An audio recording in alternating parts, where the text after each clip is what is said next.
Assalamualaikum warahmatullahi wabarakatuh. Perkenalkan, nama saya Peneni Elfi, jurusan Akuntansi Politeknik Negeri Padang.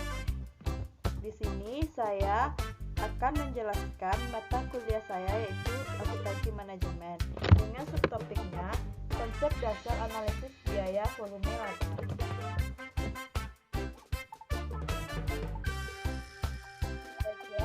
Pada kali ini kita akan membahas yaitu analisis biaya volume laba alat perencanaan manajerial. Yang pertama yaitu konsep dasar analisis biaya volume laba. Yang kedua, konsep titik impas dan metode perhitungan titik impas. Yang ketiga, target laba dan jenis target laba. Yang keempat, grafik hubungan biaya volume laba. Yang kelima, PVP multiproduk. Yang keenam, analisis sensitivitas perubahan variabel pada VCT. Yang ketujuh, risiko dan ketidakpastian. Yang pertama kita masuk konsep dasar analisis biaya volume laba.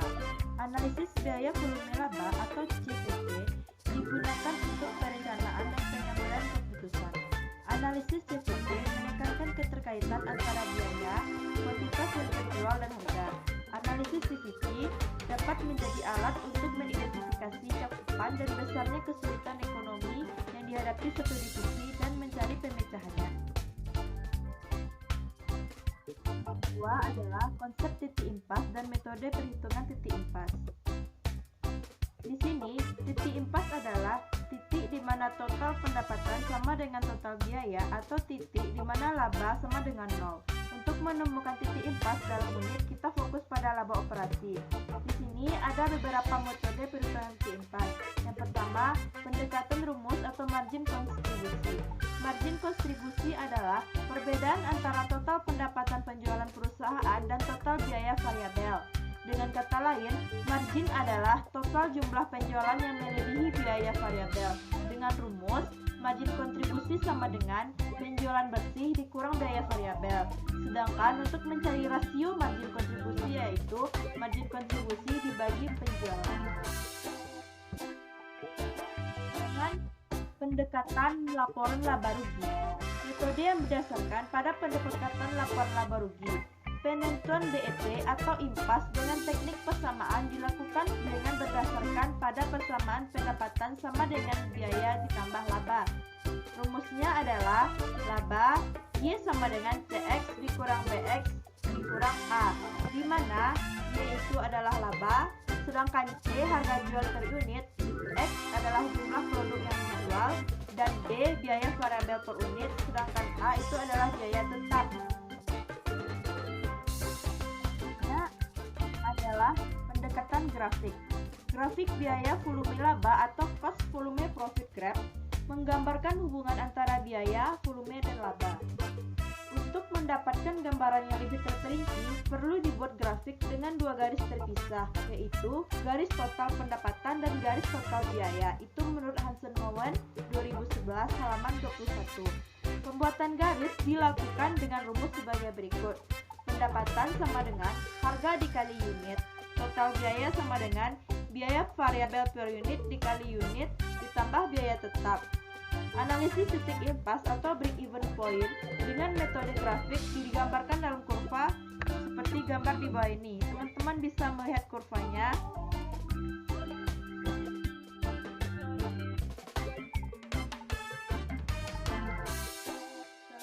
Adalah target laba dan jenis-jenis target laba. Target laba adalah sebuah target yang dibuat perusahaan sehingga perusahaan akan berusaha keras untuk mencapainya. Target laba dapat dinyatakan dalam suatu mata uang atau persentase dari pendapatan penjualan.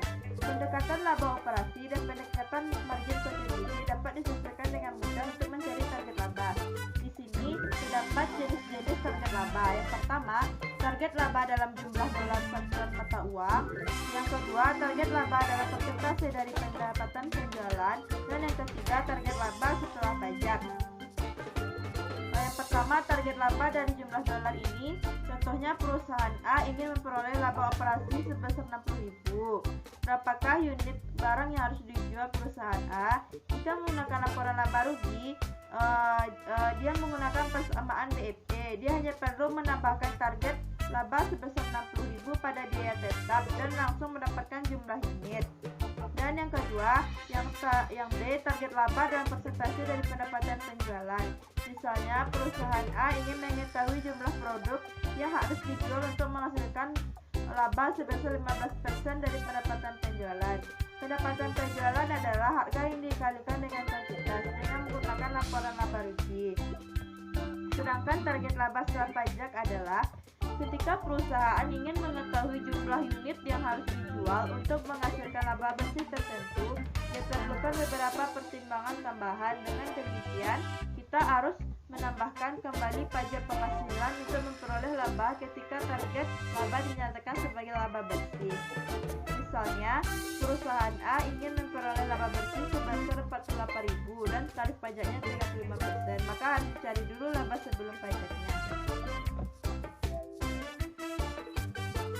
Selanjutnya, grafik hubungan biaya volume laba.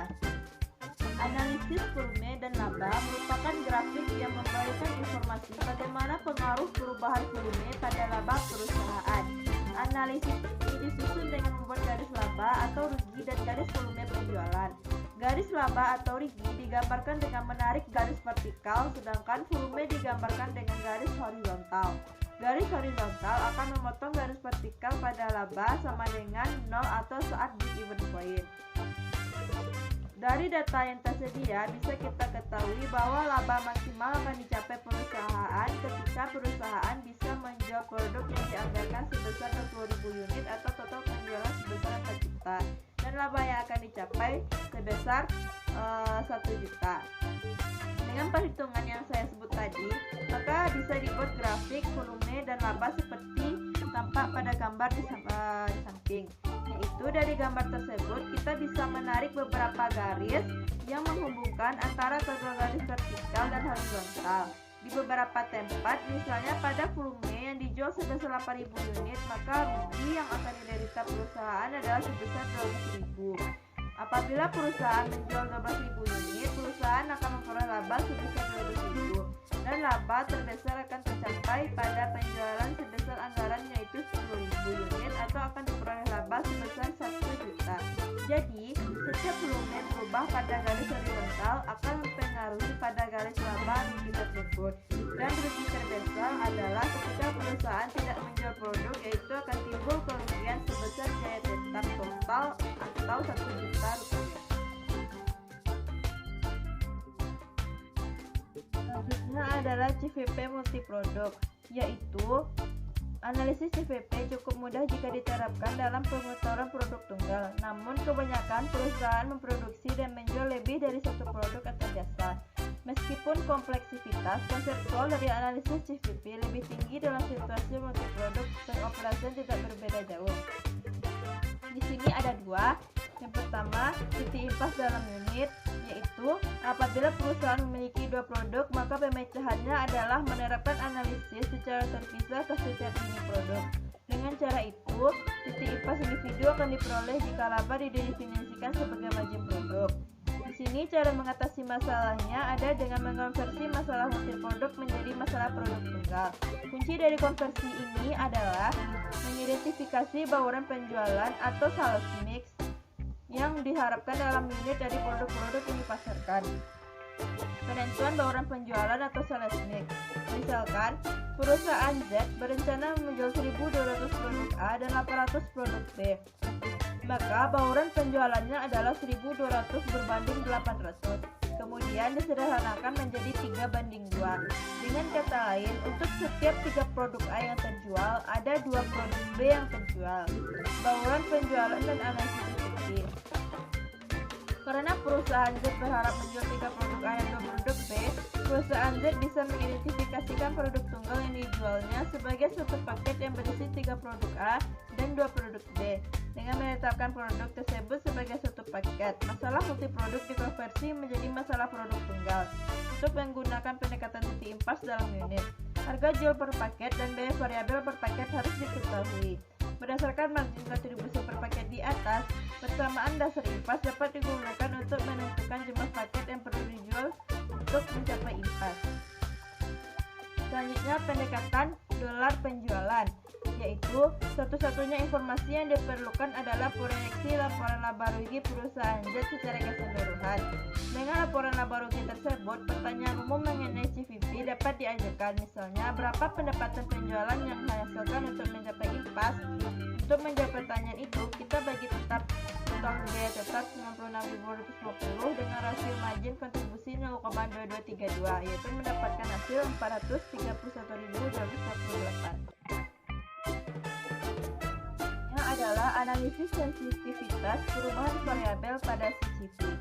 Analisis sensitivitas merupakan analisis yang dilakukan untuk mengetahui akibat dari perubahan parameter-parameter produksi terhadap perubahan kinerja sistem produksi dalam menghasilkan keuntungan.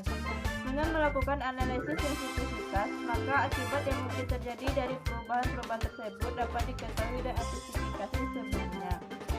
Di sini, tujuan dari analisis sensitivitas adalah yang pertama, analisis kelayakan suatu usaha ataupun bisnis. Perhitungan umumnya didasarkan pada proyeksi-proyeksi yang mengandung ketidakpastian tentang apa yang akan terjadi di waktu yang akan datang.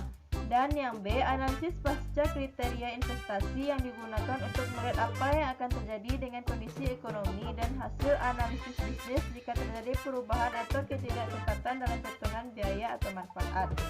Di sini juga ada bisnis sangat sensitivitas terhadap perubahan akibat beberapa hal. Yang pertama, yaitu ketidaktepatan pada perkiraan hasil produksi, keterlambatan pelaksanaan, kenaikan biaya, dan harga.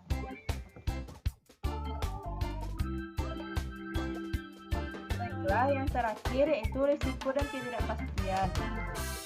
Asumsi penting dalam CVP adalah harga dan biaya diketahui dengan pasti. Namun hal tersebut jarang terjadi. Risiko dan ketidakpastian adalah bagian dari pengambilan keputusan bisnis dan bagaimana hal itu harus ditangani.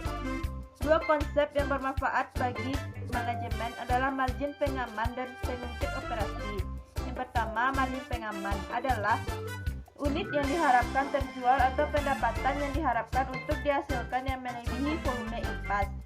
Margin pengaman dapat dipandang sebagai ukuran kasar dari risiko. Pada kenyataannya, peristiwa yang tidak diketahui selalu muncul ketika rencana telah disusun. Hal itu dapat menurunkan penjualan di bawah jumlah yang diharapkan. Apabila margin pengaman perusahaan adalah besar atas penjualan tertentu yang diharapkan di tahun depan, maka risiko menderita kerugian jika penjualan menurun lebih kecil daripada margin pengamanan yang kecil. Yang kedua yaitu pengungkit operasi. Pengungkit operasi merupakan penggunaan biaya tetap untuk menciptakan perubahan persentase laba yang lebih tinggi ketika aktivitas penjualan berubah. Semakin besar tingkat pengungkit operasi, semakin banyak perubahan dalam aktivitas penjualan yang akan memengaruhi laba. Tingkat pengungkit operasi sama dengan margin kontribusi atau laba. Baiklah, sekian dulu materi yang dapat saya sampaikan. Apabila ada kekurangan, saya mohon maaf. Terima kasih telah menonton.